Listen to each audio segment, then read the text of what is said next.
being successful? Yeah, obviously they made it a little easy on us in the eighth. We get one hit and score 5 runs, but I thought the entire day the at-bats looked more in character. The kids weren't as stressed out. We still had the same passion and will to win, but looked like they had fun with it, and boy, did we need that. I mean, I'm overstating the obvious that, out of nowhere, where we really didn't make much of a run at them, we found a way to win, which is kind of all we asked them to do, and it was kind of our formula last year, and last year was last year, and this group has the same kind of desire to win. They're just not going about it as much in a grinding, nobody cares who gets the credit, unselfish manner until today. So we needed that, obviously. Why do you think that was?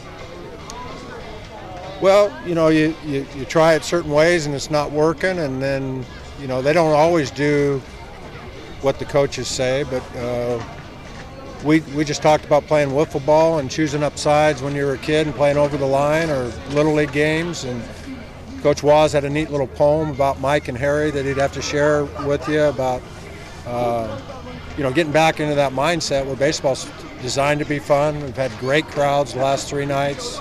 Didn't give them a whole lot to cheer about, and I think we kept a pretty good balance in the perception of just having fun with the challenge and embracing the challenge.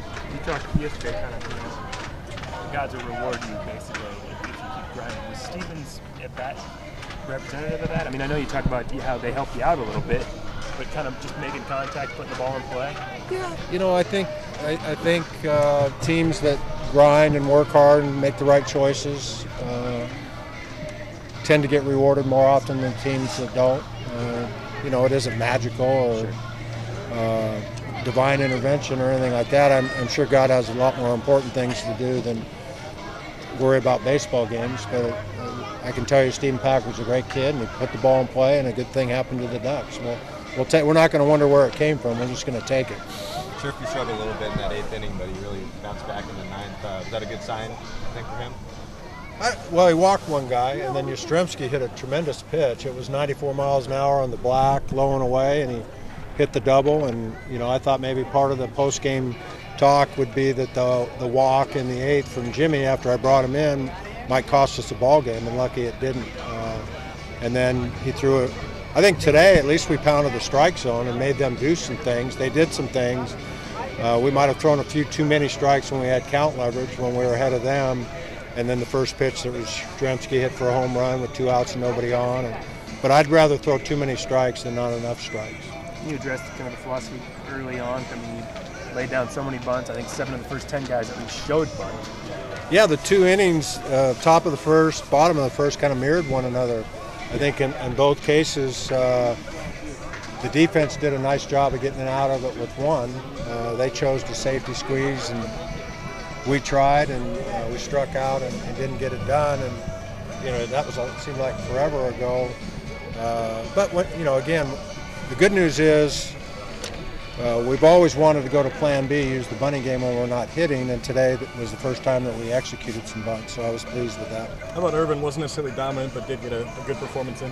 I thought he pitched okay. Again, like I said earlier, I call pitches, so when I went out to him after the double-double, I thought it was a case of him executing pretty good pitches that I called wrong. Good job by the hitters, and a little fat. When he got ahead, he threw too many strikes. That's what I alluded to before. He didn't pitch slightly out of the strike zone as effectively as he should have been. He sure is a poised freshman, though.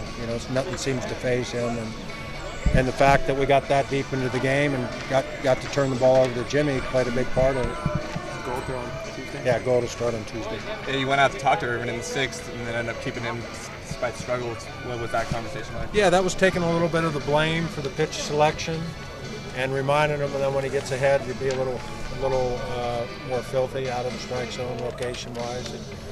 There's a reason they're number 2 in the country. They're awfully good, and when you make mistakes, they make you pay. And two weekends in a row where all we could salvage was 1 out of the 3 against a very formidable opponent. But sure feels better on Sunday to be 1-2 rather than 0-3.